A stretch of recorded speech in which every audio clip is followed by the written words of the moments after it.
Welcome back to Weird Worlds. Join us on a journey through the pages of old, dusty, weird pulp magazines. Before we begin, I invite you to pause for a moment and share in the comments where in the world you're listening from and what time of day it is for you. Forget Me Nearly by F.L. Wallace. What sort of world was it, he puzzled, that wouldn't help? Victims find out whether they had been murdered or had committed suicide.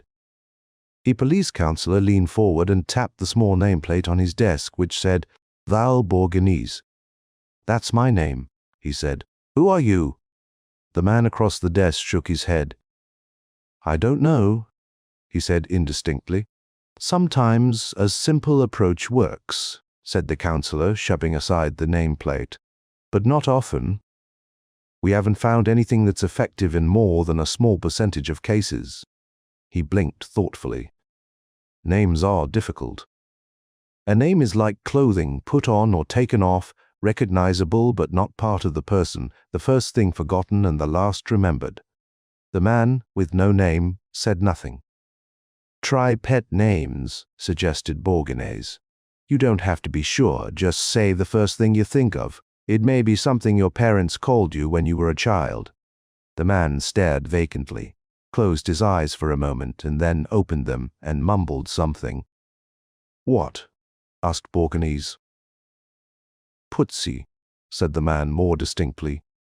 The only thing I can think of is Putzi. The counsellor smiled. That's a pet name, of course, but it doesn't help much. We can't trace it. And I don't think you'd want it as a permanent name. He saw the expression on the man's face and added hastily, We haven't given up if that's what you are thinking, but it's not easy to determine your identity. The most important source of information is your mind, and that was at the 2-year level when we found you.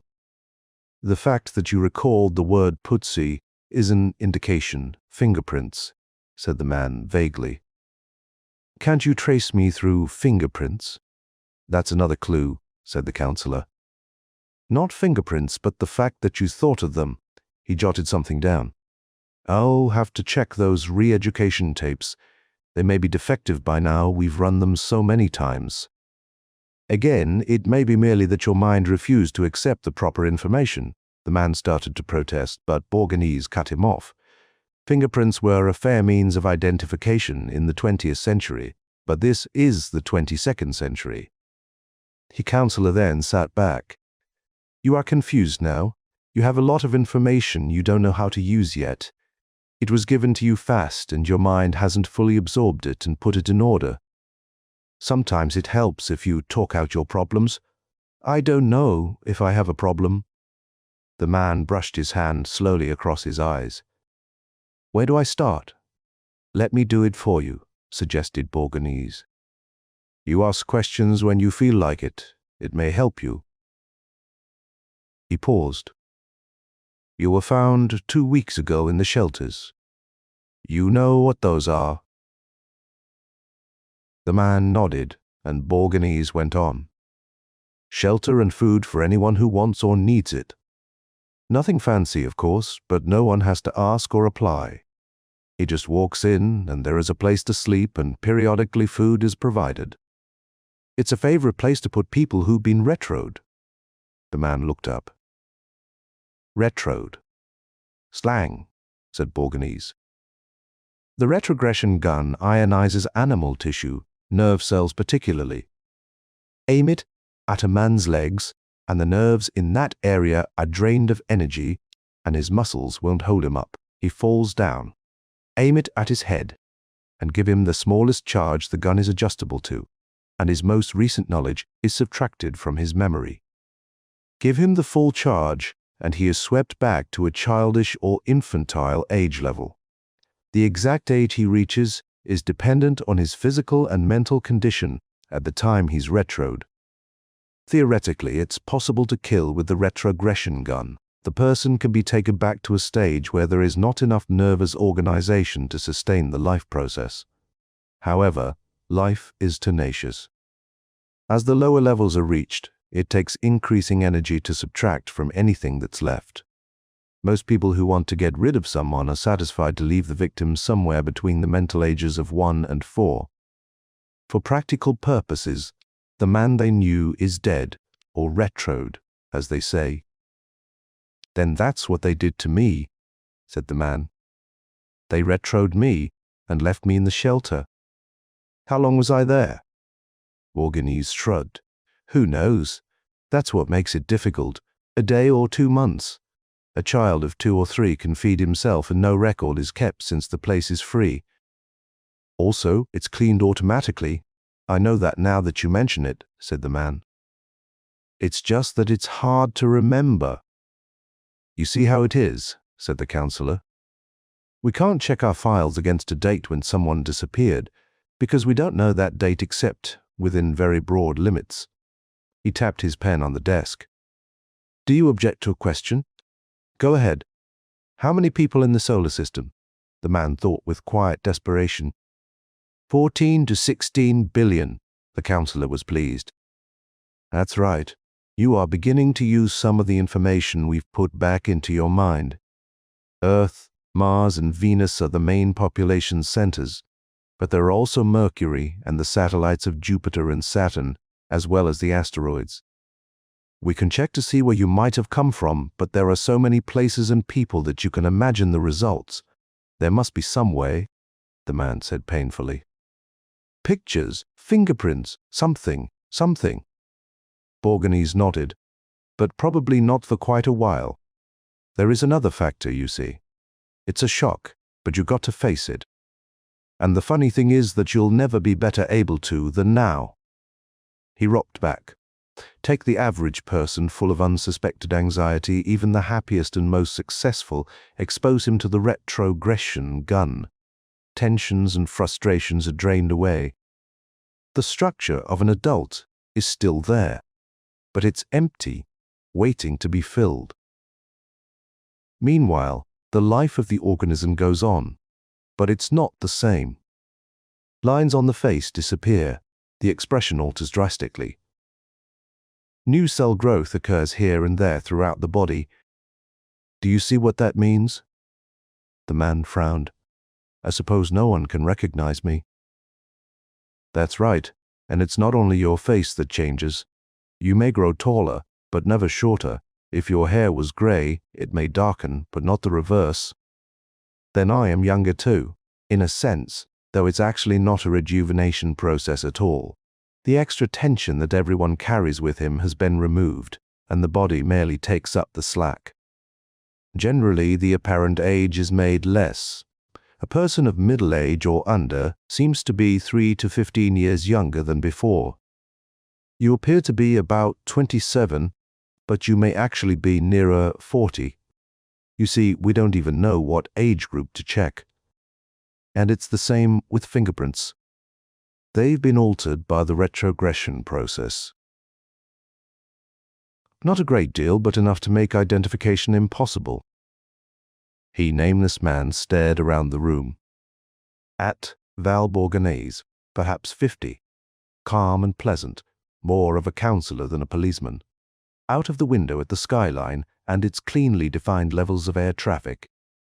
Where was his place in this? I guess it's no use, he said bleakly. You'll never find out who I am. The counselor smiled. I think we will. Directly. There is not much we can do, but there are indirect methods. In the last 2 weeks we've exposed you to all the organized knowledge that can be put on tapes: physics, chemistry, biology, math, astrogation, the works. It's easy to remember what you once knew. It isn't learning. It's actually relearning. One fact put in your mind triggers another into existence. There is a limit, of course, but usually a person comes out of re-education with slightly more formal knowledge than he had in his prior existence. The counselor opened a folder on his desk. We gave you a number of tests. You didn't know the purpose, but I can tell you the results. He leafed slowly through the sheets. You may have been an entrepreneur of some sort. You have an excellent sense of power ethics. Additionally, we found that you are physically alert, and your reactions are well coordinated. This indicates you may have been an athlete or sportsman. Val Borganese laid down the tests. In talking with you, I've learned more. The remark you made about fingerprints suggests you may have been a historian specializing in the 20th century. No one else is likely to know that there was a time in which fingerprints were a valid means of identification. I'm quite a guy, I suppose. Businessman, sportsman, historian. The man smiled bitterly. All that. But I still don't know who I am and you can't help me. Is it important? Asked the counselor softly. This happens to many people, you know, and some of them do find out who they were, with or without our help. But this is not simple amnesia. No one who's been retroed can resume his former identity. Of course, if we had tapes of the factors which made each person what he is, he shrugged. But those tapes don't exist. Who knows, really, what caused him to develop as he has? Most of it isn't at the conscious level. At best, if you should learn who you were, you'd have to pick up the thread of your former activities and acquaintances slowly and painfully. Maybe it would be better if you start from where you are. You know as much as you once did, and the information is up to date, correct, and undistorted. You are younger in a sense, in better physical condition, not so tense or nervous. Build up from that, but I don't have a name. Choose one temporarily. You can have it made permanent if it suits you. Man was silent, thinking. He looked up, not in despair, but not accepting all that the counselor said either. What name? All I know is yours, and those of historical figures. That's deliberate. We don't put names on tapes, because the effects can be misleading. Everyone has thousands of associations, and can mistake the name of a prominent scientist for his own. Names unconsciously arrived at are usually no help at all. What do I do? The man said. If I don't know names, how can I choose one? We have a list made up for this purpose. Go through it slowly and consciously. When you come to something you like, take it. If you chance on one that stirs memories, or rather where memories ought to be but aren't, let me know. It may be a lead I can have traced. The man gazed at the counselor. His thought processes were fast but erratic. He could race along a chain of reasoning and then stumble over a simple fact. The counselor ought to know what he was talking about. This was no isolated occurrence. The police had a lot of experience to justify the treatment they were giving him. Still, he felt they were mistaken in ways he couldn't formulate. I'll have to accept it, I suppose, he said. There is nothing I can do to learn who I was. The counselor shook his head. Nothing that we can do. The clues are in the structure of your mind, and you have better access to it than we do. Read, think, look. Maybe you'll run across your name. We can take it from there. He paused. That is, if you were determined to go ahead. That was a strange thing for a police counselor to say. Of course, I want to know who I am, he said in surprise. Why shouldn't I? I'd rather not mention this, but you ought to know. Borganese shifted uncomfortably. 1/3 of the lost identity cases that we solve are self-inflicted. In other words, suicides. His head rumbled with names long after he had decided on one and put the list away, attractive names and odd ones. But which were significant, he couldn't say. There was more to living than the knowledge that could be put on tapes and played back. There was more than choosing a name. There was experience, and he lacked it. The world of personal reactions for him had started 2 weeks previously. It was not enough to help him know what he wanted to do. He sat down. The room was small but comfortable. As long as he stayed in retrotherapy, he couldn't expect much freedom. He tried to weigh the factors. He could take a job and adapt himself to some mode of living. What kind of a job? He had the ordinary skills of the society, but no outstanding technical ability had been discovered in him. He had the ability of an entrepreneur, but without capital. That outlet was denied him. His mind and body were empty and waiting. In the next few months, no matter what he did, some of the urge to replace the missing sensations would be satisfied. The more he thought about that, the more powerfully he felt that he had to know who he was. Otherwise, proceeding to form impressions and opinions might result in a sort of betrayal of himself. Assume the worst, that he was a suicide.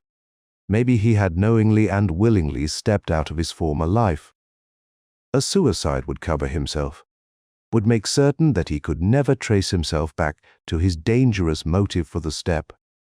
If he lived on Earth, he would go to Mars or Venus to strip himself of his unsatisfactory life. There were dozens of precautions anyone would take. But if it weren't suicide, then who had retroed him and why? That was a question he couldn't answer now, and didn't need to. When he found out who he was, the motivation might be clear.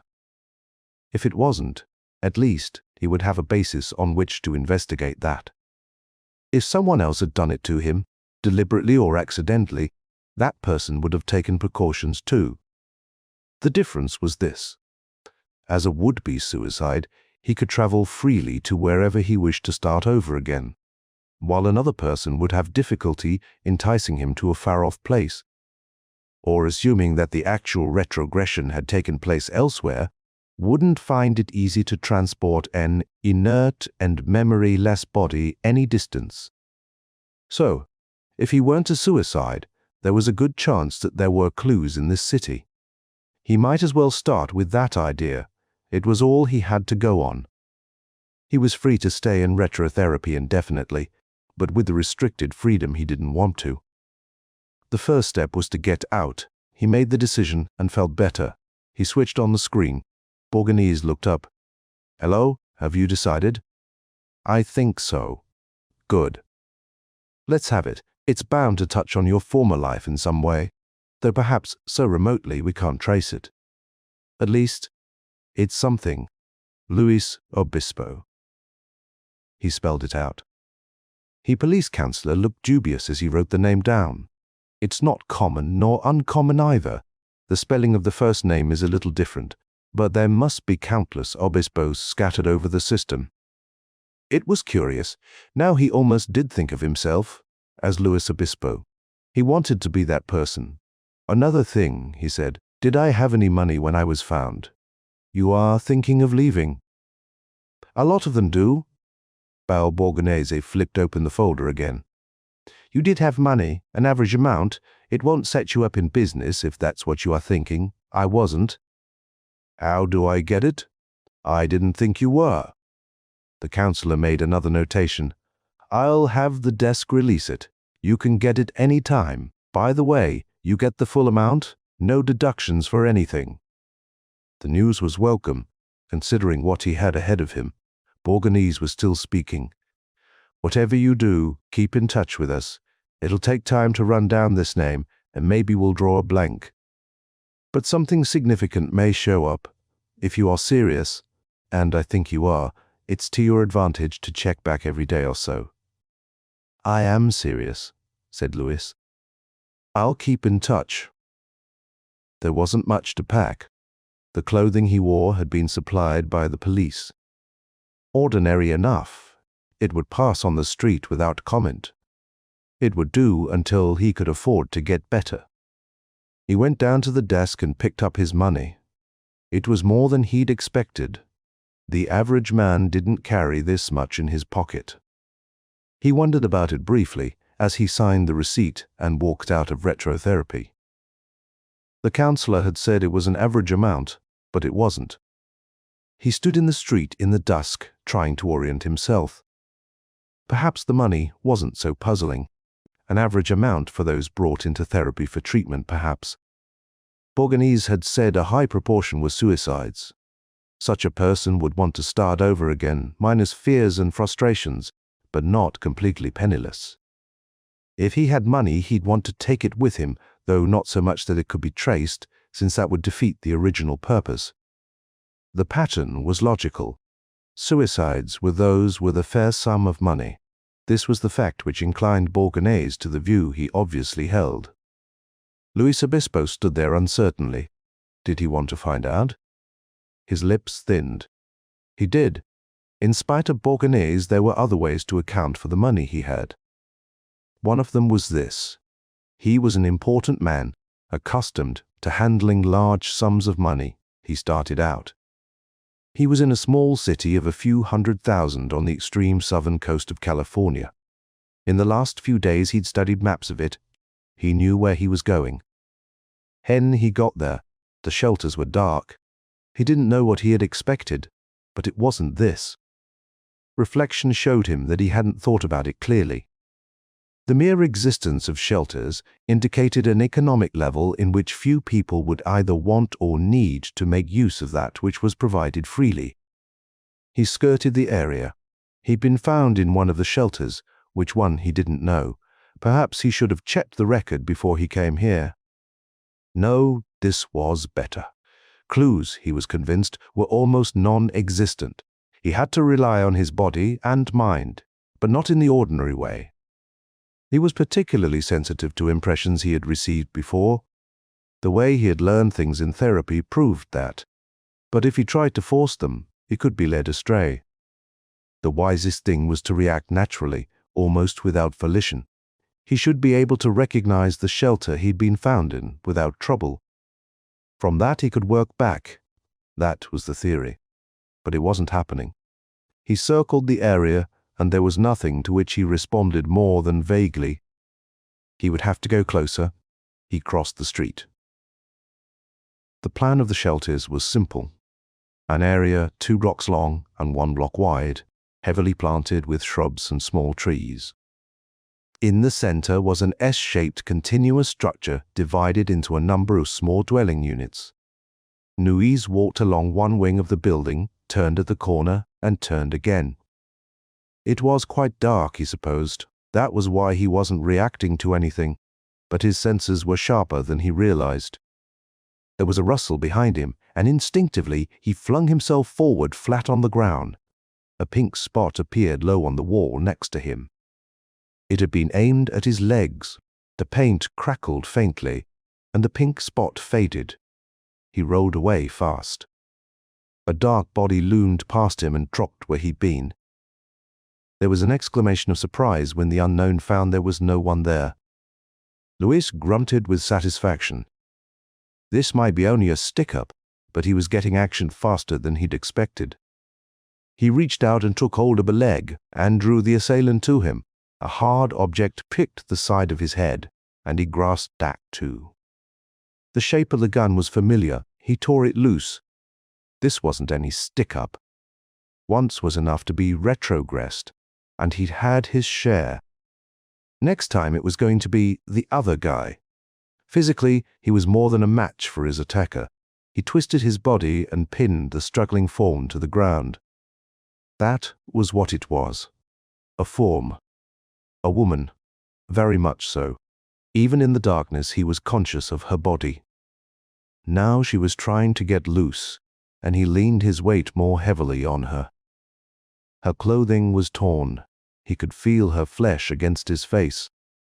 He raised the gun butt, and then changed his mind, and instead fumbled for a light. It wasn't easy to find it, and still keep her pinned. "Be quiet, or I'll clip you," he growled. She lay still.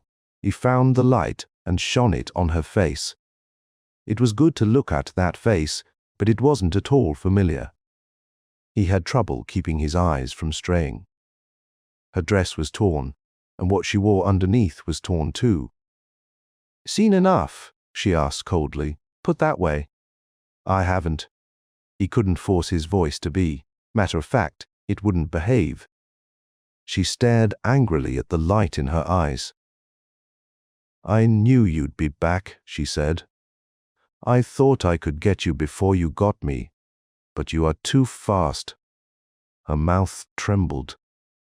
"This time make it permanent. I don't want to be tormented again like this." He let her go and sat up. He was trembling too, but not for the same reason. He turned the light away from her eyes. "Ever consider that you could be mistaken?" he asked. You are not the only one it happens to. She lay there blinking at him, eyes adjusting to the changed light. She fumbled at the torn dress which wouldn't stay where she put it. You too, she said with a vast lack of surprise. When they found me here 2 weeks ago, this is the first time I've come back, patterns, she said. There are always patterns in what we do. Her attitude toward him had changed drastically. He could see it in her face. I've been out 3 weeks longer. She sat up and leaned closer. She didn't seem to be thinking about the same things that had been on her mind only seconds before. He stood up and helped her to her feet. She was near and showed no inclination to move away. This was something Borgonese hadn't mentioned, and there was nothing in his re-education to prepare him for this sensation. But he liked it. He couldn't see her very well, now that the light was turned off, but she was almost touching him. We're in the same situation, I guess, she sighed. I am lonely and a little afraid. Come into my place and we'll talk. He followed her. She turned into a dwelling that from the outside seemed identical to the others. Inside it wasn't quite the same. He couldn't say in what way it was different, but he didn't think it was the one he'd been found in. That torn dress bothered him, not that he wanted her to pin it up. The tapes hadn't been very explicit about the beauties of the female body, but he thought he knew what they'd left out. She was conscious of his gaze and smiled. It was not an invitation, it was a request, and he didn't mind obeying. She slid into his arms and kissed him. He was glad about the limitations of re-education. There were some things a man ought to learn for himself. She looked up at him. Maybe you should tell me your name, she said. Not that it means much in our case. Lucy Obispo, he said, holding her. I had more trouble. I couldn't choose until 2 days ago. She kissed him again, hard and deliberately. It gave her enough time to jerk the gun out of his pocket. She slammed it against his ribs. Stand back, she said, and meant it. Huey stared bewilderedly at her. She was desirable more than he had imagined, and for a variety of reasons. Her emotions had been real. He was sure of that, not feigned for the purpose of taking the gun away. But she had changed again in a fraction of a second. Her face was twisted with an effort at self-control. What's the matter? He asked. He tried to make his voice gentle, but it wouldn't come out that way. The retrogression process had sharpened all his reactions. This one too. The name I finally arrived at was Louise Obispo, she said. He started the same as his, except feminine. This was more than he dared hope for, a clue, and this girl who he suddenly realized, without any cynicism about love at first sight, because the tapes hadn't included it, meant something to him. Maybe you are my wife, he said tentatively. Don't count on it, she said wearily. It would have been better if we were strangers, then it wouldn't matter what we did. Now there are too many factors, and I can't choose. It has to be, he argued. Look, the same name and so close together in time and place, and we were attracted instantly. Go away, she said, and the gun didn't waver. It was not a threat that he could ignore. He left. She was wrong in making him leave. Completely wrong. He couldn't say how, he knew, but he was certain. But he couldn't prove it. And she wasn't likely to accept his unsubstantiated word. He leaned weakly against the door. It was like that retrogression had left him with an adult body and sharper receptiveness. And after that followed an urge to live fully. He had a lot of knowledge, but it didn't extend to this sphere of human behavior. Inside, he could hear her moving around faintly, an emotional anticlimax. It wasn't just frustrated sex desire, though that played a part. They had known each other previously. The instant attraction they'd had for each other was proof. Leaving aside the names, Lord, he'd trade his unknown identity to have her. He should have taken another name. Any other name would have been all right. It wasn't because she was the first woman he'd seen. or the woman he had first re-seen. There had been nurses, some of them beautiful, and he'd paid no attention to them. But Louise Obispo was part of his former life, and he didn't know what part the reactions were there. But until he could find out why, he was denied access to the satisfactions. From a very narrow angle, and only from that angle, he could see that there was still a light inside. It was dim, and if a person didn't know, he might pass by and not notice it. His former observation about the shelters was incorrect. Every dwelling might be occupied, and he couldn't tell unless he examined them individually. He stirred. The woman was a clue to his problem, but the clue itself was a far more urgent problem. Though his identity was important, he could build another life without it, and the new life might not be worse than the one from which he had been forcibly removed. Perhaps he was overreacting, but he didn't think so. His new life had to include this woman. He wasn't equipped to handle the emotion. He stumbled away from the door and found an unoccupied dwelling, and went in without turning on the lights and lay down on the bed. In the morning he knew he had been here before. In the darkness he had chosen unknowingly, but also unerringly. This was the place in which he had been retrogressed. It was here that the police had picked him up. The counselor looked sleepily out at the screen. "I wish you people didn't have so much energy," he complained. Then he looked again, and the sleepiness vanished. "I see you found it the first time." Louis knew it himself, because there was a difference from the dwelling Louise lived in, not much, but perceptible to him. The counselor, however, must have a phenomenal memory to distinguish it from hundreds of others almost like it. Borgonese noticed the expression and smiled. "I am not an eidetic, if that's what you think. There is a number on the set you are calling from, and it shows on my screen. You can't see it." They would have something like that, Louis thought. "Why didn't you tell me this was it before I came? We were pretty sure you'd find it by yourself."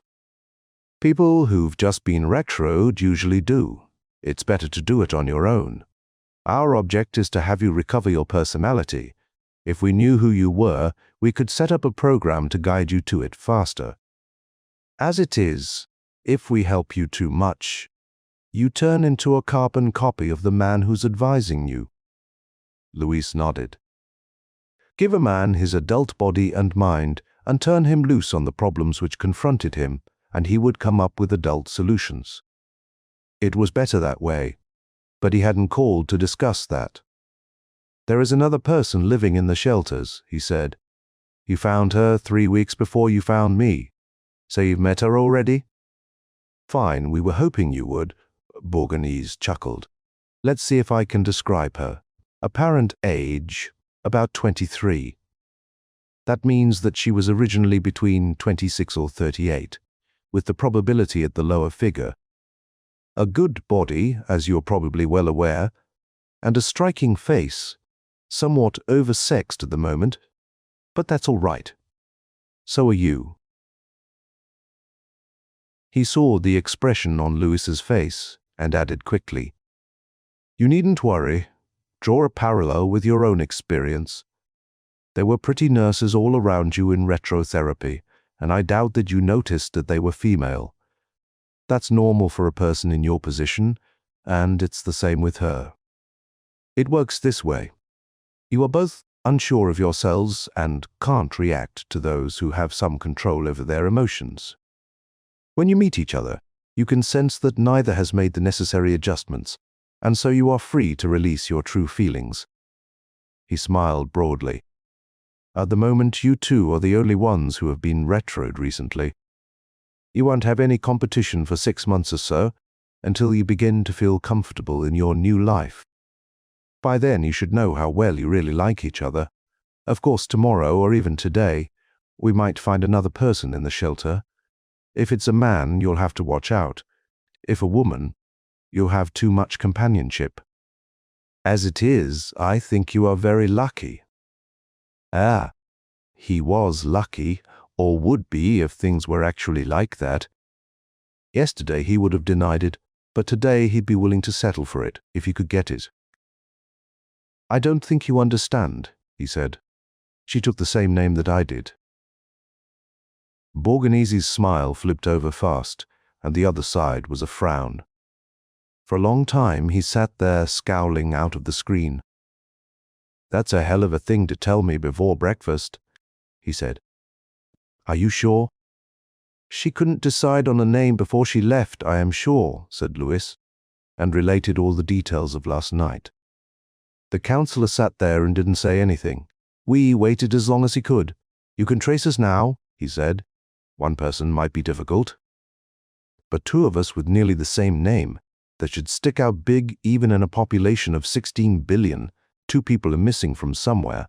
You can find that." The counselor's face didn't change. "You understand that if you were killed, we'd find the man who did it. I can't tell you how, but you can be sure he wouldn't escape. In the last 100 years, there has been no unsolved murder." He coughed and turned away from the screen. When he turned back, his face was calm. "I am not supposed to tell you this much. I am breaking the rule because your case and that of the girl is different from any I've ever handled." He was speaking carefully. "Listen, I'll tell you once, and won't repeat it. If you ever accuse me, I'll deny I said it, and I have the entire police organization behind me to make it stick." The counselor closed his eyes, as if to see in his mind the principle he was formulating. If we can catch a murderer, no matter how clever he may be, it ought to be easier to trace the identity of a person who is still alive. It is, but we never try, though it's all right if the victim does. If I should ask the cooperation of other police departments, they wouldn't help. If the solution lies within an area of which I have jurisdiction, and I find out who is responsible, I will be dismissed before I can prosecute the man." Louis stared at the counselor in helpless amazement. "Then you are not doing anything," he said shakily. "You lied to me. You don't intend to do anything. You are overwrought," said Borghese politely. "If you could see how busy we are in your behalf," he sighed. "My advice is that if you can't convince the girl, forget her. If the situation gets emotionally unbearable, let me know and I can arrange transportation to another city where there may be others who are, more compatible." "But she's my wife," he said stubbornly. "Are you sure?" Actually, Louis wasn't, but he wanted her to be, or any variation thereof she would consent to. He explained, "As she says, there are a lot of factors," commented the counselor. "I'd suggest an examination. It may remove some of her objections." He hadn't thought of it, but he accepted it eagerly. "What will that do?" "Not much, unfortunately. It will prove that you two can have healthy, normal children, but it won't indicate that you are not a member of her genetic family, and, of course, it won't touch on the question of legal family, brother-in-law, and the like." I don't suppose she'd accept that. She wouldn't. He'd seen her for only a brief time, and yet he knew that much. He was in an ambiguous position. He could make snap decisions he was certain were right, but he had to guess at facts. He and the girl were victims, and the police refused to help them in the only way that would do much good. And the police had, or thought they had, official reasons for their stand. News told the counselor just exactly what he thought of that.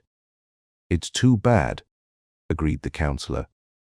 "These things often have an extraordinary degree of permanency. If they ever got started." Louis reached out and turned off the screen. It flickered unsteadily. The counselor was trying to call him back. He didn't want to talk to the man. It was painful, and Borghese had nothing to add but platitudes and fuel to his anger. He swung open the panel and jerked the wiring loose, and the screen went blank. There was an object concealed in the mechanism he had exposed.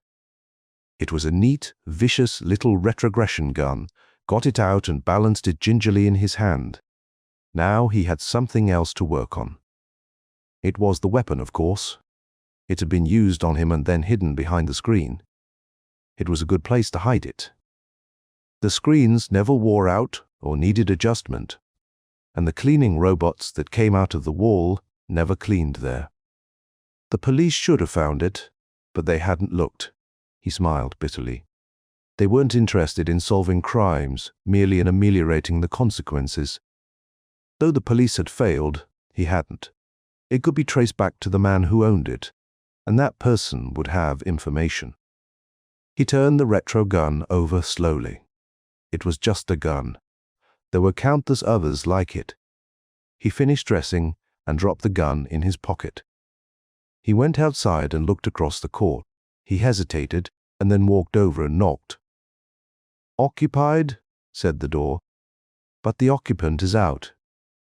No definite time of return stated, but she will be back this evening. "Is there any message?" "No message," he said. "I'll call back when she's home." He hoped she wouldn't refuse to speak to him. She'd been away from retrotherapy longer than he, and possibly had developed her own leads. Very likely she was investigating some of them now. Whatever she found would help him, and vice versa. The man who'd retroed her had done the same to him. They were approaching the problem from different angles between the two of them. They should come up with the correct solution. He walked away from the shelters and caught the belt to the center of town. The journey didn't take long. He stepped off and wandered in the bright sunshine, not quite aimlessly. At length he found an electronic arms store and went inside. Robot came to wait on him. "I'd like to speak to the manager," he said, and the robot went away. Presently the manager appeared, middle-aged, drowsy. "What can I do for you?" Lewis laid the retrogression gun on the counter. "I'd like to know who this was sold to," the manager coughed. "Well, there are millions of them, hundreds of millions, I know, but I have to find out." The manager picked it up. "It's a competitor's make," he said doubtfully. "Of course, as a courtesy to a customer." He fingered it thoughtfully. "Do you really want to know?" "It's just a freezer, not at all dangerous." Lewis looked at it with concern. "Just a freezer, not a retro gun at all." "Then it couldn't have been the weapon used on him, but too he could take it back." The manager broke it open. The drowsy expression vanished. "Why didn't you say so?" exclaimed the manager, examining it. "This gun has been illegally altered." He bent over the exposed circuits and then glanced up happily at Lewis. "Come here, I'll show you." Lewis followed him to the small workshop in the back of the store. The manager closed the door behind them and fumbled among the equipment. He mounted the gun securely in a frame and pressed a button which projected an image of the circuit onto a screen. The manager was enjoying himself. "Everybody's entitled to self-protection," he said. "That's why we sell so many like these. They're harmless, won't hurt a baby fully charged. They'll put a man out for half an hour, overload his nervous system. At the weakest, they'll still keep him out of action for 10 minutes. Below that, they won't work at all." He looked up. "Are you sure you understand this?" It had been included in his re-education, but it didn't come readily to his mind. "Perhaps you'd better go over it for me." The manager wagged his head. "As I said, the freezer is legal, won't harm anyone. It'll stop a man or an elephant in his tracks, freeze him, but beyond that will leave him intact. When he comes out of it, he's just the same as before. Nothing changed." He seized a pointer and adjusted the controls so as to enlarge the image on the screen. "However, a freezer can be converted to a retrogression gun, and that's illegal." He traced the connections with the pointer. If this wire, instead of connecting as it does, is moved to here and here, the polarity is reversed. In addition, if these 4 wires are interchanged, the freezer becomes a retrogressor. As I said, it's illegal to do that. The manager scrutinized the circuits closely and grunted in disgust. "Whoever converted this did a sloppy job. Here." He bent over the gun and began manipulating micro-instruments. He worked rapidly and surely. A moment later, he snapped the weapon together and straightened up, handing it to Luis. "There," he said proudly. "It's a much more effective retrogresser than it was." "Uses less power too," Luis swallowed. Either he was mad or the man was, or perhaps it was the society he was trying to adjust to. "Aren't you taking a chance doing this for me?" The manager smiled. "You are joking. 1/10 of the freezers we sell are immediately converted into retrogressors. Who cares?" He became serious. "Do you still want to know who bought it?" Luis nodded. At the moment, he didn't trust his voice. "It will take several hours. No charge, though. Customer service. Tell me where I can reach you." Luis jotted down the number of the screen at the shelter and handed it to the manager. As he left, the manager whispered to him, "Remember, the next time you buy a freezer, ours can be converted easier than the one you have." He went out into the sunlight. It didn't seem the same. What kind of society was he living in? The reality didn't fit with what he had relearned. It had seemed an orderly and sane civilization with little violence and vast respect for the law. But the fact was that any school child, well, not quite that young perhaps, but anyone older could and did buy a freezer. And it was ridiculously easy to convert a freezer into something far more vicious. Of course it was illegal, but no one paid any attention to that. This was wrong. It wasn't the way he remembered. He corrected himself. He didn't actually remember anything. His knowledge came from tapes, and was obviously inadequate. Certain things he just didn't understand yet. He wanted to talk to someone, but who? The counselor had given him all the information he intended to. The store manager had supplied some additional insight, but it only confused him. Louise, at the moment, she was suspicious of him. There was nothing to do except to be as observant as he could. He wandered through the town just looking. He saw nothing that seemed familiar. Negative evidence, of course, but it indicated he hadn't lived here before. Before what? Before he had been retrogressed.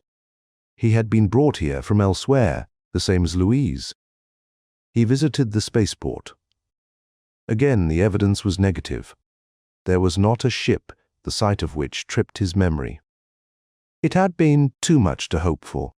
If he had been brought in by spaceship, it wouldn't still be around for him to recognize. Late in the afternoon, he headed toward the center of town. He was riding the belt when he saw Louise coming out of a tall office building. He hopped off and let her pass, boarding it again and following her at a distance. As soon as they were out of the business district, he began to edge closer. A few blocks from the shelter, she got off the belt and waited, turning around and smiling directly at him. In the interim, her attitude toward him had changed, evidently for the better as far as he was concerned. He couldn't ignore her and didn't want to. He stepped off the belt. "Hello," she said. "I think you were following me." "I was. Do you mind?" "I guess I don't." She walked along with him. "Others followed me, but I discouraged them." She was worth following, but it was not that which was strange. Now she seemed composed and extraordinarily friendly, a complete reversal from last night. Had she learned something during the day which changed her opinion of him? He hoped she had. She stopped at the edge of the shelter area. "Do you live here? Learned something?" She seemed to have forgotten. He nodded. For the same reason? His throat tightened. He had told her all that last night. Couldn't she remember? "Yes," he said. "I thought so. That's why I didn't mind your following me." Here was the attraction factor that Borgonese had spoken of. It was functioning again, for which he was grateful. But still, why? And why didn't she remember last night? They walked on until she came to her dwelling. She paused at the door. "I have a feeling I should know who you are, but I just can't recall." Isn't that terrible? It was frightening. Her identity was apparently incompletely established. It kept slipping backward to a time she hadn't met him. He couldn't build anything enduring on that. Each meeting with her would begin as if nothing had happened before. Would the same be true of him? He looked at her. The torn dress hadn't been repaired, as he'd thought at first. It had been replaced by the robots that came out of the wall at night. They'd done a good job fitting her, but with her body, that was easy. It was frightening, and it wasn't. At least this time, he didn't have a handicap. He opened his mouth to tell her his name, and then closed it. He wasn't going to make that mistake again. "I haven't decided on a name," he said. "It was that way with me, too." She gazed at him, and he could feel his insides sloshing around. "Well, man with no name, do you want to come in? We can have dinner together." He entered, but dinner was late that night. He had known it would. In the morning light, he sat up and put his hand on her. She smiled in her sleep and squirmed closer. There were compensations for being nobody, he supposed, and this was one of them. He got up quietly and dressed without waking her. There were a number of things he wanted to discuss, but somehow there hadn't been time last night. He would have to talk to her later today. He slipped out of the house and went across the court into his own. The screen he had ripped apart had been repaired and put back in place. A voice chimed out as he entered. "A call came while you were gone. Let's have it." The voice descended the scale and became that of the store manager. "The gun you brought in was sold 6 months ago to Dawn Storrett, resident of Ceres and proprietor of a small gallium mine there. That's all the information on record. I trust it will be satisfactory." Louise sat down. It was. He could trace the man or have him traced, though the last might not be necessary. The name meant something to him, just what he couldn't say. Dawn Storrett, owner of a gallium mine on Ceres. The mine might or might not be of consequence. Gallium was used in a number of industrial processes, but beyond that was not particularly valuable. He closed his eyes to concentrate. The name slid into vacant nerve cells that were responsive. Slowly, a picture formed, nebulous and incomplete at first. There was a mouth, and then there were eyes, each feature bringing others into focus, unfolding as a germ cell divides and grows, calling into existence an entire creature. The picture was nearly complete. Still with eyes closed, he looked at the man he remembered. Dawn Storrett, 5'11", 190, flesh that had once been muscular and firm. Age, 37. Black hair that was beginning to recede from his forehead. The face was harder to define. Strong, though slightly hard. It was perhaps good-looking. It was the eyes which were at fault, Louis decided, glinting often, and there were lines on the face that ought not to be there. There was another thing that set the man apart, not clothing. That was conventional, though better than average. Louis stared into his memory until he was able to see it. Unquestionably, the man was left-handed. The picture was too clear to permit a mistake on that detail. He knew the man, had seen him often, how and in what context he waited, but nothing else came. Louis opened his eyes. He would recognize the man if he ever saw him. This was the man who owned the gun, presumably had shot him with it, and then had hidden it here in this room. He thought about it vainly by itself. The name couldn't take him back through all past associations with the man, so he passed from the man to Ceres. Here he was better equipped. Re-education tapes had replaced his former knowledge of the subject. The asteroid belt was not rigidly policed. If there was a place in the system in which legal niceties were not strictly observed, it was there. What could he deduce from that? Nothing, perhaps? There were many people living in the belt who were engaged in legitimate work. Miners, prospectors, scientific investigators. But with rising excitement, he realized that Dawn Storrett was not one of these. He was a criminal. The gallium mine was merely an attempt to cover himself with respectability. How did Lewis know that? He wasn't sure. His thought processes were hidden and erratic, but he knew Dawn Starrett was a criminal, but the information wasn't completely satisfactory. What had caused the man to retrogress Luis and Louise Obispo that still had to be determined, but it did suggest this. As a habitual criminal, the man was more than ordinarily dangerous. Toulouse sat there a while longer, but he had recalled everything that would come out of the original stimulus. If he wanted more, he would have to dig up other facts or make further contacts. But at least it wasn't hopeless.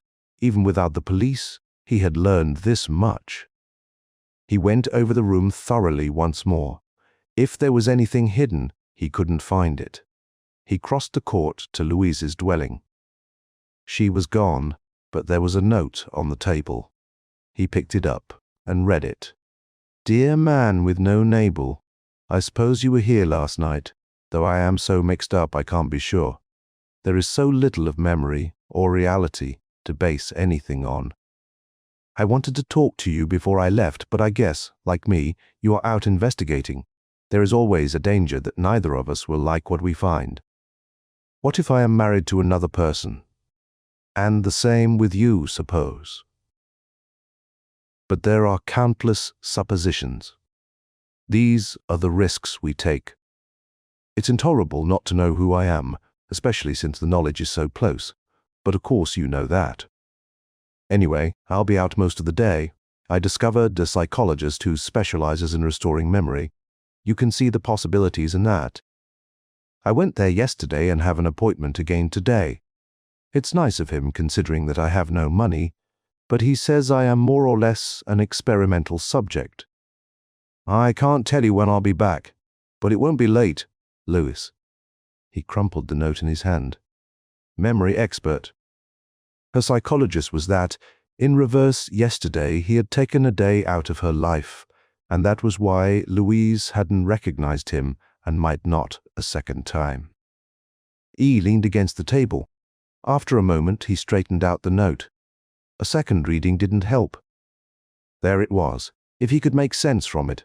Louis and himself, probably in that order. There was no proof, but it seemed likely that she had been retrogressed first, since she had been discovered first. There was also Dawn Starrett, the criminal from series who had hidden the gun in the shelter, that he, Louis, had been found in. And there was now a fourth person. The psychologist who specialized in depriving retrogression victims of what few memories they had left. Louise grimaced. Here was information which, if the police would act on it properly, but it was no use. They wouldn't. Any solution which came out of this would have to arise out of his own efforts. He folded the note carefully. It would be handy to have, if Louise came back and didn't know who he was meanwhile, the psychologist. Louise hadn't said who he was, but it shouldn't be difficult to locate him. He went to the screen and dialed the directory. There were many psychologists in it, but no name that was familiar. He pondered the person who had retroed Louise and himself. What would he do? First, he would take them as far from familiar scenes as he could. That tied in with the facts. Dawn Starrett came from series. Then what? He would want to make certain that his victims did not trace their former lives, and he would be inconspicuous in so doing. Again, Lewis turned to the screen, but this time he dialed the news service. He found what he was looking for in the advertisements of an issue a month old. It was very neat. Do you remember everything? Or is your mind hazy? Perhaps my system can help you recall those little details you find it so annoying to forget. Memory libo. That was all. No name, but there was an address. Hurriedly, Louis scanned every succeeding issue. The advertisement was still there. He was coming closer, very close. The ad was clever. It would attract the attention of Louise and himself, and others like them, and almost no one else. There was no mention of fees. No claim that it was operated by a psychologist. Nothing that the police would investigate. Night after night, Louise had sat alone.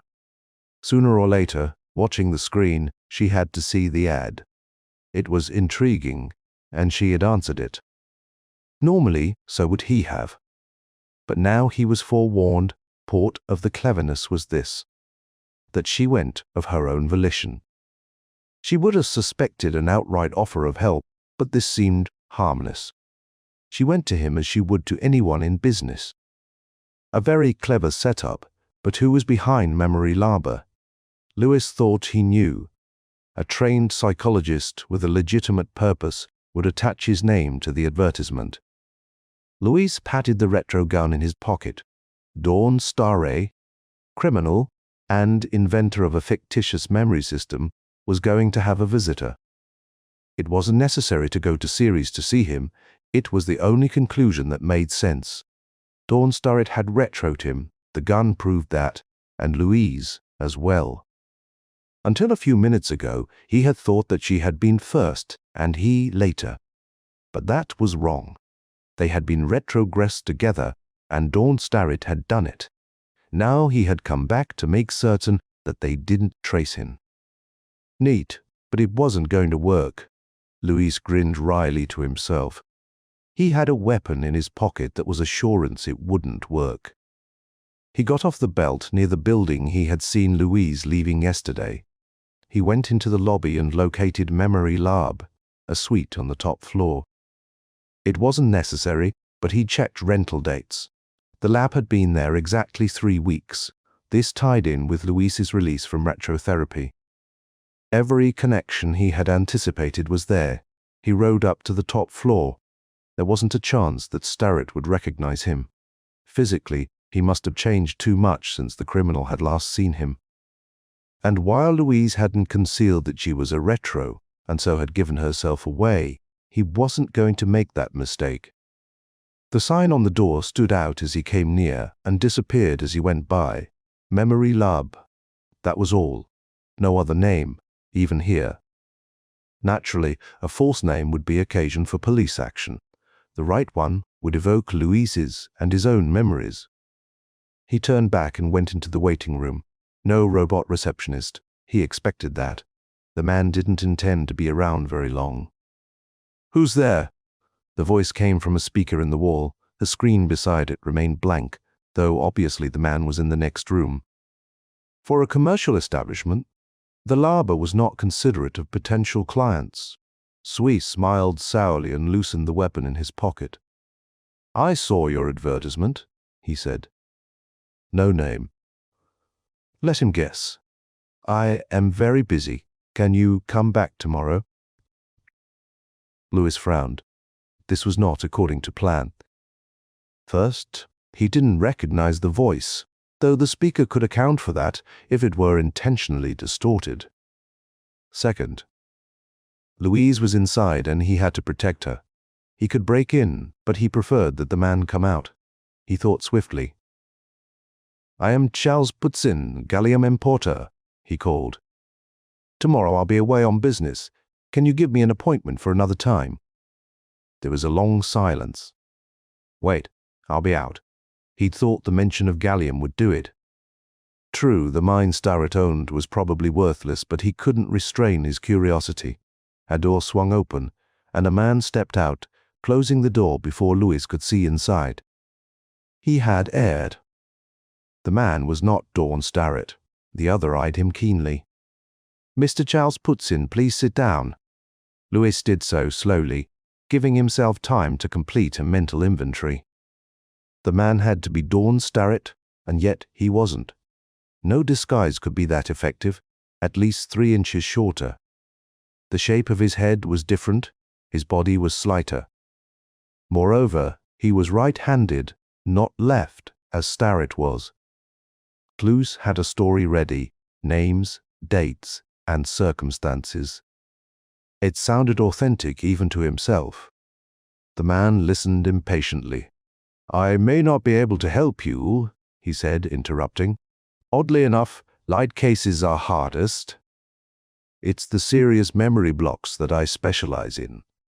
There was something strange about his eyes, his voice, too. However, if you can come back in 2 days, late in the afternoon, I'll see what I can do." Louise took the appointment card and found himself firmly ushered to the door. It was disturbing. Louise was in the next room, but the man gave him no opportunity to see her. He stood uncertainly in the hall. The whole interview had taken only a few minutes, and during that time all his previous ideas had been upset. If the man was not Dawn Starrett, who was he and what was his connection? The criminal from Ceres was not so foolish as to attempt to solve his problems by assigning them to another person. This was a one-man job from beginning to end, or ought to be. Luce took the elevator to the ground floor and walked out aimlessly on the street. There was something queer about the man on the top floor. It took time to discover what it was. The man was not Starrett, but he was disguised. His irises were stained another color, and the voice was not his own, or rather it was, but filtered through an artificial larynx, inserted painfully in his throat.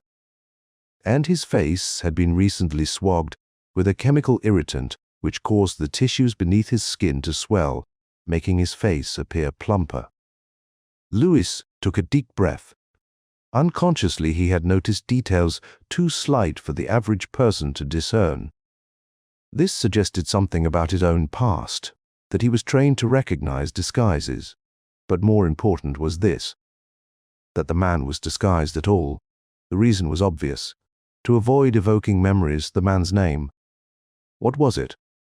It hadn't even been registered in the building. He'd asked on his way out, and Louise couldn't tell him. She was no longer a reliable source of information. He had to find out. And there was only one way that suggested itself. Louise was still in there, but not in physical danger. The police were lax about other things, but not about murder, and the man knew that. She might lose her memories of the past few weeks, regrettable if it happened, but not a catastrophe. But who was the man, and what was his connection? He spent the rest of the day buying equipment. Not much, but his money dwindled rapidly. He considered going back to the shelter, and then decided against it.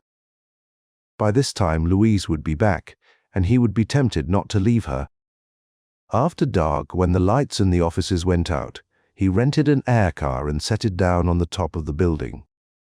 He walked across the roof, estimating the distances with practiced ease, as if he'd undergone extensive training, and the apprenticeship period had been forgotten, and only the skill remained. He knelt and fused 2 small rods to a portion of the roof, and then readjusted the torch and cut a small circular hole. He listened, and, when there was no alarm, lifted out the section. There was nothing but darkness below. He fastened a rope to the air car. He dropped the rope through the hole and slid down. Unless he had miscalculated, he was where he wanted to be, having bypassed all alarm circuits.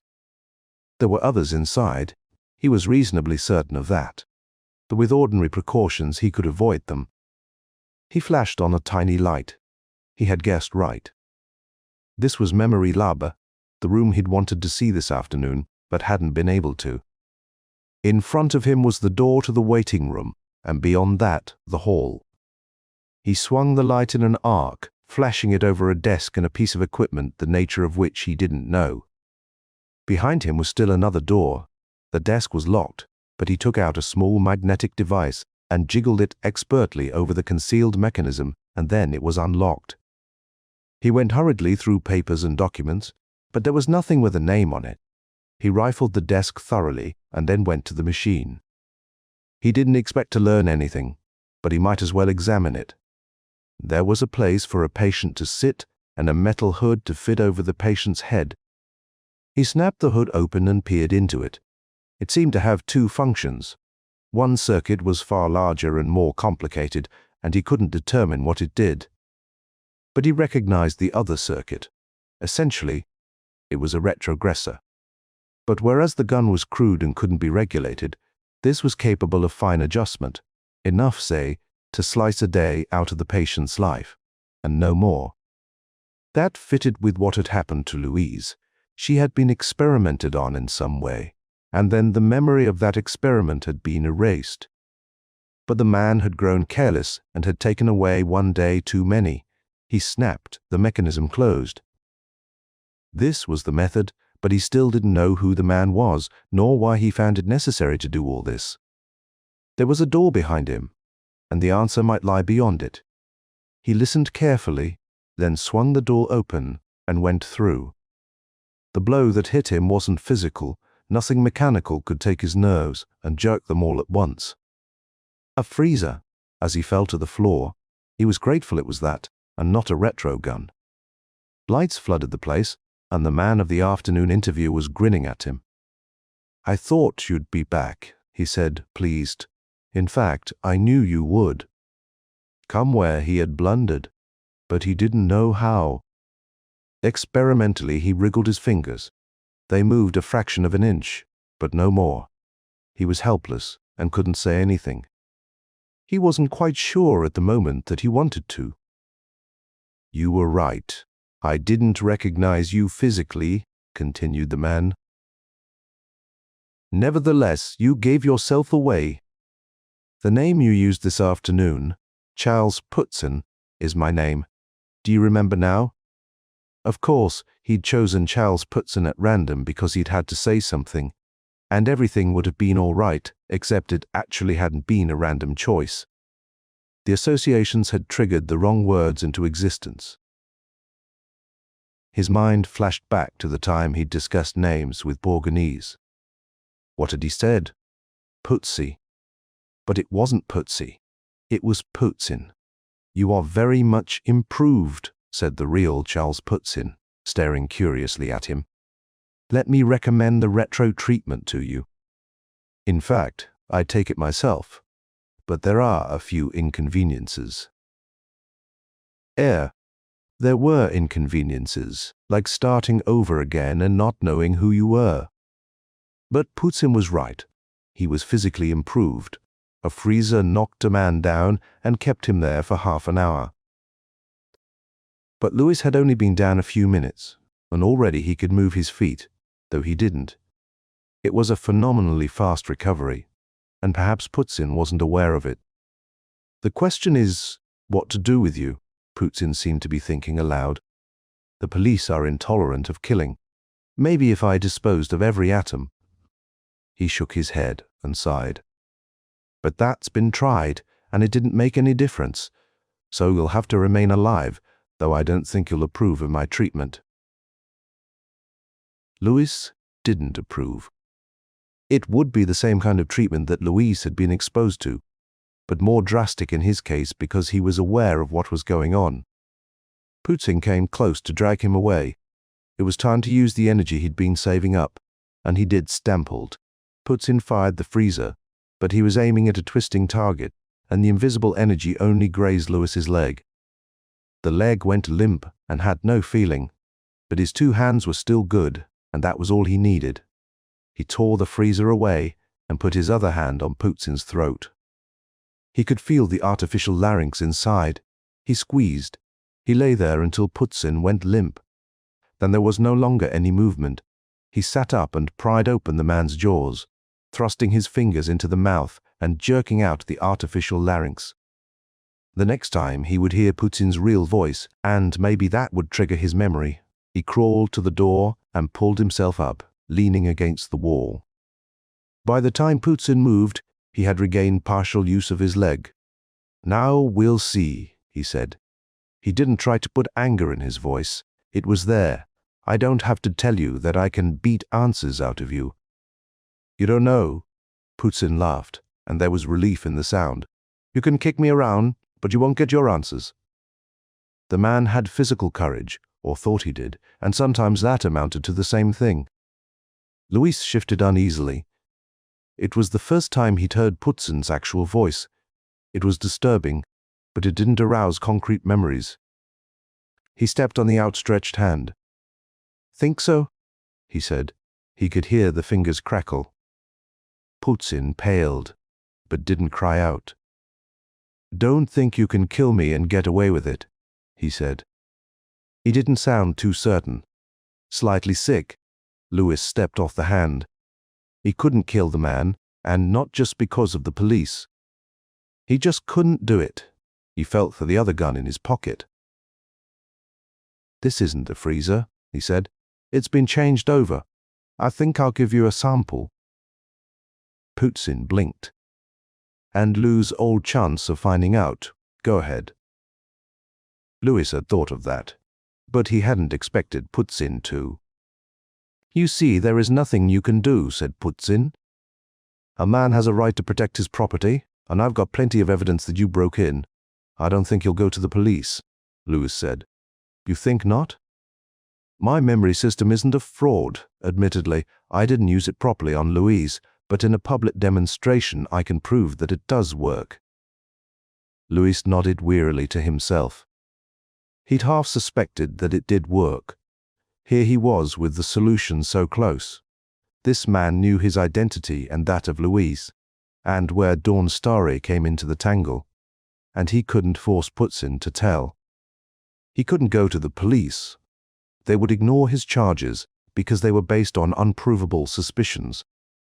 Ignore him or arrest him for breaking and entering. "Everything's in your favor," he said, raising the gun. "But there is one way to make you leave us alone." "Wait!" cried Putzin, covering his face with his uninjured hand, as if that would shield him. "Maybe we can work out an agreement." Louise didn't lower the gun. "I mean it," he said. "I know you mean it. I can't let you take away my life's work." "Talk fast," Louise said, "and don't lie." He stood close and listened while Putzin told his story. This is what had happened, he thought. This is what he'd tried so hard to learn. "I had to do it that way," Putzin finished. "But if you are willing to listen to reason, I can cut you in, more money than you've dreamed of. And the girl, too, if you want her." Louise was silent. He wanted her, but now the thought was foolish, hopeless. This must be the way people felt who stood in the blast area of a rocket. But for them, the sensation lasted only an instant, while for him, the feeling would last the rest of his life. "Get up," he said. "Then it's all right?" asked Putzin nervously. "We'll share it. Get up." Putzin got to his feet, and Louise hit him. He could have used the freezer, but that wasn't personal enough. He let the body fall to the floor. He dragged the inert form into the waiting room and turned on the screen and talked to the police. Then he turned off the screen and kicked open the door to the hall. He shouldered Putzin and carried him up to the roof and put him in the air car. Jew Isis was there, puzzled and sleepy for reasons of his own. Borgonese had sent a squad to bring her in. Might as well have her here and get it over with, Louise thought. She smiled at him, and he knew that Putzin hadn't lied about that part. She remembered him, and therefore Putzin hadn't had time to do much damage. Borgonese was at the desk as he walked in. Louise swung Putzin off his shoulder and dropped him into a chair. The man was still unconscious, but wouldn't be for long. "I see you brought a visitor," remarked Borgonese pleasantly. "A customer," he said. "Customers are welcome too," said the police counselor. "Of course, it's up to us to decide whether he is a customer." Louise started to cross the room, but Borgonese motioned her back. "Let him alone. I think he's going to have a rough time." "Yeah," said Louise. It was nice to know that Louise liked him now, because she wouldn't after this was over. He wiped the sweat off his forehead. All of it hadn't come from physical exertion. "Putzin here is a scientist," he said. "He worked out a machine that reverses the effects of the retrogun. He intended to go to everyone who'd been retrogressed, and in return for giving them back their memory, they'd sign over most of their property to him. Naturally, they'd agree. They all want to return to their former lives that bad. And of course, they aren't aware of how much money they had. He had it all his way. He could use the machine to investigate them and take only those who were really wealthy. He'd give them a partial recovery in the machine, and when he found out who they were, give them a quick shot of a built-in retro gun, taking them back to the time they'd just entered his office. They wouldn't suspect a thing. Those who measured up he'd sign an agreement with, and to the other poor devils he'd say that he was sorry, but he couldn't help them. Putin was conscious now. "It's not so," he said sullenly. "He can't prove it." "I don't think he's trying to prove that," said Borganese, still calm. "Let him talk." Louis took a deep breath. He might have gotten away with it, but he'd hired a laboratory assistant to help him perfect the machine. She didn't like his ideas. She thought a discovery like that should be given to the public. He didn't particularly care what she thought, but now the trouble was that she could build it too, and since he couldn't patent it and still keep it secret, she was a threat to his plans. He paused. Her name was Louise Obispo. He didn't have to turn his head. From the corner of his eye, he could see startlement flash across her face. She got her name right, and it was he who had erred in choosing a name. Putin hired a criminal, Dawn Starrett, to get rid of her for him, he said harshly. That was the way Starrett made his living. He was an expert at it. Starrett slugged her one night on Mars. He didn't retro her at once. He loaded her on a spaceship and brought her to Earth. During the passage he talked to her and got to like her a lot. She wasn't as developed as she is now. Kind of mousy maybe, but you know how those things are. He liked her. He made love to her, but didn't get very far. He landed in another city on Earth and left his spaceship there. He drugged her and brought her to the shelter here and retroed her. That's what he'd been paid to do. Then he decided to stick around. Maybe she'd change her mind after retrogression. He stayed in a shelter just across from the one she was in. And he made a mistake. He hid the retro gun behind the screen. Putin came around to check up. He didn't like Starrett staying there. A key word or a familiar face sometimes triggers the memory. He retroed Starrett, who didn't have a gun he could get to in a hurry. Maybe Putin had planned to do it all along. He'd built up an airtight alibi when Louise disappeared so that nobody would connect him with that. And who'd miss a criminal like Starrett? Anyway, that was only part of it. He knew that people who've been retroed try to find out who they are, and that some of them succeed. He didn't want that to happen, so he put an advertisement in the paper that she'd see and answer. When she did, he began to use his machine on her, intending to take her from the present to the past and back again so often that her mind would refuse to accept anything past or present. But he'd just started when Starrett showed up, and he knew he had to get him too, so he pulled what looked like a deliberate slip and got Starrett interested, intending to take care of both of them in the same way at the same time. He leaned against the wall. It was over now and he knew what he could expect. That's all, but it didn't work out the way Putin wanted it. Starrett was a guy who knew how to look after his own interests. Except the biggest and most important one. There he'd failed. Borganese was tapping on the desk, but it wasn't really tapping. He was pushing buttons. A policeman came in, and the counselor motioned to Putin, "Put him in the pre-trial cells." "You can't prove it," said Putin. His face was sunken and frightened. "I think we can," said the counselor indifferently. "You don't know the efficiency of our laboratories. You'll talk." Then Putin had been removed. Borganese turned. "Very good work, Louis. I am pleased with you. I think in time you'd make an excellent policeman. Retro detail, of course." Louis stared at him. "Didn't you listen?" he said. "I am Dawn Starrett, a cheap crook." In that mental picture of Starrett he'd had, he should have seen it at once. Left-handed? Not at all. That was the way a man normally saw himself in a mirror. And in mirror images, the right hand becomes the left. The counselor sat up straight, not gentle and easygoing any longer. "I am afraid you can't prove that," he said. "Fingerprints? Will any of Starrett's past associates identify you?" "There is Putin, but he won't be around to testify," he smiled. As final evidence, let me ask you this. When he offered you a share in his crooked scheme, did you accept? You did not. Instead, you brought him in, though you thought you were heading into certain retrogression. Luis blinked dazedly. But there are no exceptions, Luis. For certain crimes, there is a prescribed penalty, retrogression. The law makes no distinction as to how the penalty is applied, and for a good reason. If there was such a person, Dawn Starrett ceased to exist when Putzin retroed him. And not only legally, Councillor Bourgonais stood up. You see, retroing a person wipes him clean of almost everything he ever knew, right and wrong. It leaves him with an adult body, and we fill his mind with adult facts. Given half a chance, he acts like an adult. Bourgonais walked slowly to stand in front of his desk. We protect life, everybody's life, including those who are not yet victims. We don't have the death penalty and don't want it. The most we can do to anyone is give him a new chance via retrogression. We have the same penalty for those who deprive another of his memory as we do for those who kill, with this difference.